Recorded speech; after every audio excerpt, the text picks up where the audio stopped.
Welcome into 365 Sports. Paul Catalina and Josh Nabors back in the fold with College Countdown. Here is part of our family of podcasts all across the podcast world that we have. Who are you? Who do you think America is sleeping on right now? Well, I think the one thing is how much of a reload can Ohio State do? Because they've got the three-man quarterback battle, and they've been so good. But the thing is that we've seen Michigan last year, 7-5, I believe it was, and still maintain parts of them being elite. So I want to see how somebody defends. Defending a championship. Who was the last back-to-back champion we had? Did Georgia do it back-to-back? Yeah, it was Georgia. Yeah. So can teams do that? Because the landscape's changed pretty quickly. So retaining talent has become tougher. Obviously, and player development's always been hard too. But let's see what Ohio State title defense looks like, especially now it's easier to get in, at that time of year. But I'm really interested in a lot of these, the hot-ish seat coaches. So coaches, excuse me. So what's happening at Oklahoma State? Mike Gundy, long tenure. What's happening there? Kyle Whittingham at Utah. What's happening? Obviously, that they're they've had revolving door quarterback for a long period of time. And they're some running spread concepts now. Right. Yeah, exactly. And then I'm not sure if you also saw the clip of Kenny Dillingham, but it's okay, what happens when these guys get red hot and they're high turnover teams? So Indiana and Arizona State, the high success, high turnover teams, can they do it again? Because we've seen these turnover teams not repeat it. Right, it's been really difficult to have I don't know who you're talking about. The number one would have been Michigan State, Mel Tucker. That was my first thought.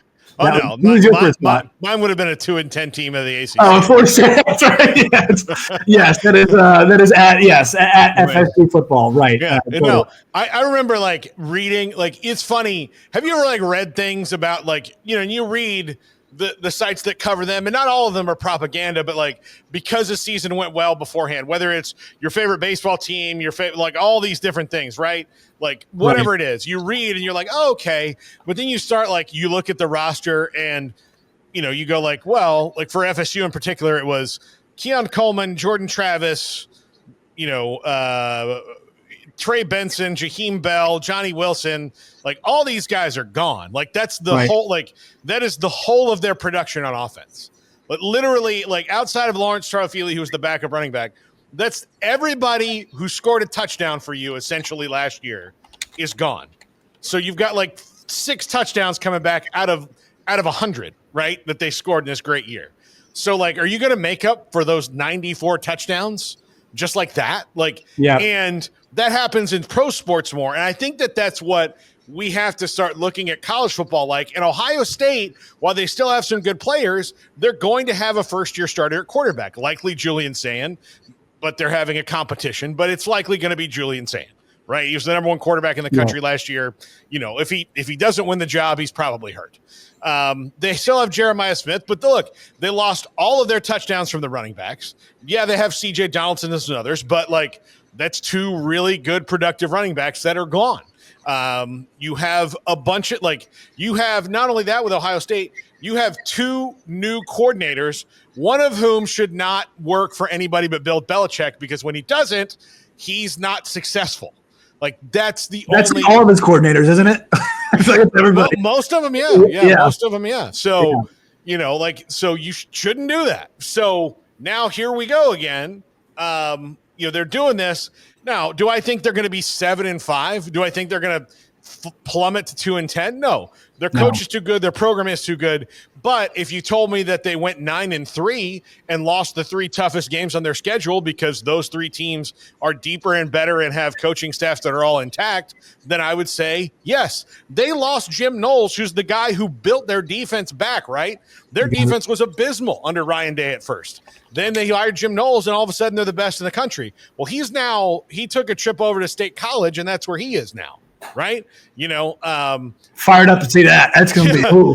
With the pass rushers Penn State usually gets, good Lord, it's going to be fun to watch. Yeah. So all of that, that's all happened. Right. Totally. And so I just think that, when you look at teams in that regard, in Ohio State, there might be a dip. It won't be tragic, But the fact that they're picked number 2 in the country, to me, is only indicative of the fact that they have the best opening game against Texas, who I think is picked a little high, even though I do think they'll finish high, because we haven't seen this group of Texas players all of this. Like, just let them get there before we crown them, before they've done anything. It's funny. So Ohio State, Ohio State's 100. I'm looking at Bill Connolly's returning production right now. Ohio State's 101st and Texas is 103rd. Yeah. So it's these teams, and I'll tell you what. Actually, Arizona State, to correct that, I thought a lot of the guys were older. They're second in the country in returning production. Okay, yeah. Which is. I mean, I did not realize it was that high for them. So good job. Well, also, the only thing that dips is Scattaboo. Yeah. I mean, the hammer, right? Yeah. You need to find a new hammer. But also, a note: Clemson, 81st returning production. Like, if the guys they got in the portal are decent, then they're going to be really, really good because Clemson's been good. And that's been my massive problem is Dabo's like, I refuse to take the 3 players that could finish off and polish off my really good roster. And he's like, I just won't do it. And it's like, the reason to me Dabo has been such an atrocity, it's like it is malpractice what he has done in the portal is because he has been such a good recruiter. I mean, he's built these strong rosters year after year after year and has refused to do the things that other schools have done to put them over the top. You think about Ohio State last year, you get Downs to come in there, and he's the only young guy on the defense. Only guy I believe is below a junior or a senior. They get Will Howard to come in and as good as what's his face at Syracuse, totally forgetting his name, who played quarterback at Syracuse last year. Kyle McCord. As good as he was, guess what? Will Howard was like the perfect trigger man for that offense. Yeah. And it's about like the guys that you get in there to finish off and polish the roster off. And Dabo's finally maybe doing that. Okay. And he maybe had to see Will Howard, Quinshon Judkins, Caleb Downs. It's not about quantity. It's about quality. Like, you have got 3 guys who are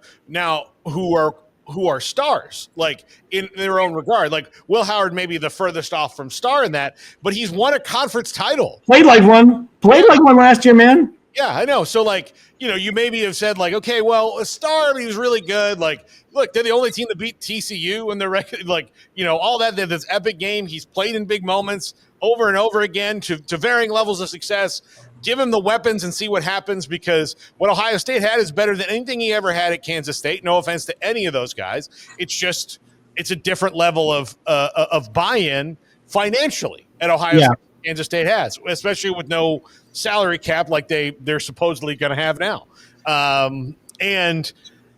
So that's it. Like look, as someone who's wanted the demise of Clemson for a long time, just for my own personal team. Yeah, I just can't stand Dabo, man.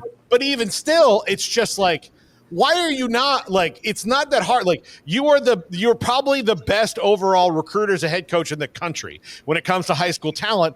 But when you have guys who are 18 and not ready, or you do miss on guys, you miss on less. But if you miss on 3 guys at the same position in a row, like wide receivers, he wasn't really doing well at. Smoking wide receiver for the last 5 years. So, like, if you miss on those guys, and a lot of times it's not your fault you miss. It's just you missed. It happens to every single coach all over the country. You miss in that, and then you're like, what are we missing? You're like, well, these guys, Sammy Watkins used to run past people. Like DeAndre Hopkins used to run past people. These guys run with them. We need a guy who can run past them.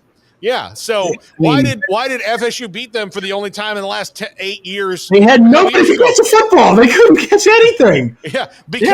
Because look, and it went down into the last part of the game. And they had that banker kicking, didn't they? The kid got off Wall Street kicking. Yeah. Didn't go get a kicker in the portal, and FSU went and got Keon Coleman, and he caught the touchdown that won the game. Pretty good. So it's one player that can make the difference. He's just never seen that until now. The biggest thing, and I've said this 100 times, is the best coaches are the ones who fight like, oh, that kid went to Alabama and he didn't like it, but he was still kind of good. And now he's in the portal, but we were his second choice. And it's like, I never forgot about you, baby. Yeah. I never forgot, Yeah. Dabo Sweeney was, you say no, you're dead to me, you son of a bitch. Yeah, no, he was.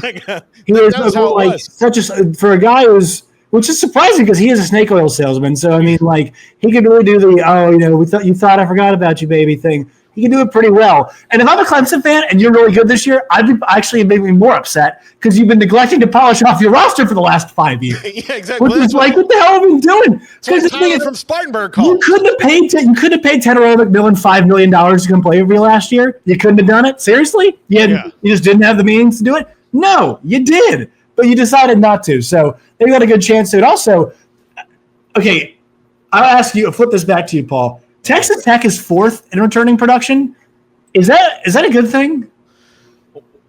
That is going to be the question of all year.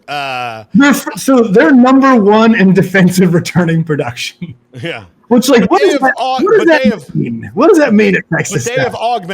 They've augmented in a way that's probably a little bit different. They're going to be a very interesting case in this because and I think they very wisely set it for the future where they're going to recruit on all fronts. Like, it's okay, we have 15 spots open for transfers you're going to start. We're going to get 15. We have 7. But we're also going to recruit 5-star players, which we've never been able to do before. So it's amazing. Josh Nabors, College Countdown Podcast. Look him up. He just launched again Monday, right? And then we're doing this next Monday. There's a lot of moving parts, stuff that you got to get all squared away before you get rolling. So, yeah, squaring that stuff away. Going to start Monday, Wednesday, Friday. Monday's going to be more of a the biggest story that we had across all college football.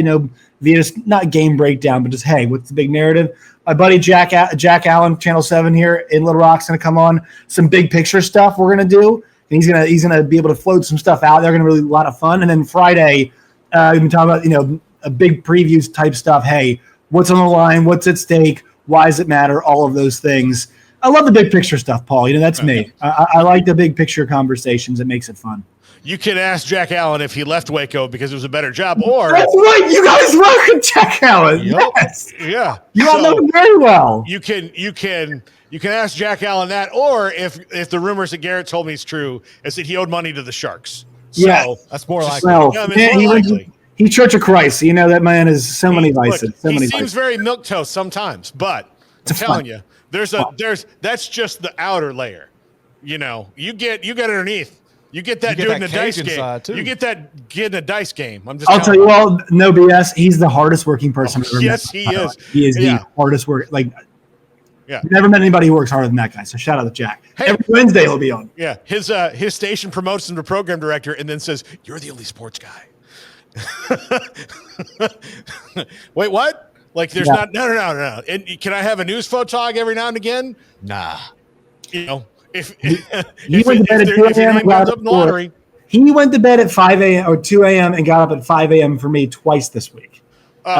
So a true mensch, yes. Jack Allen. Very excited to see him on your show. Josh Nabors, College Countdown. This is 365 Sports.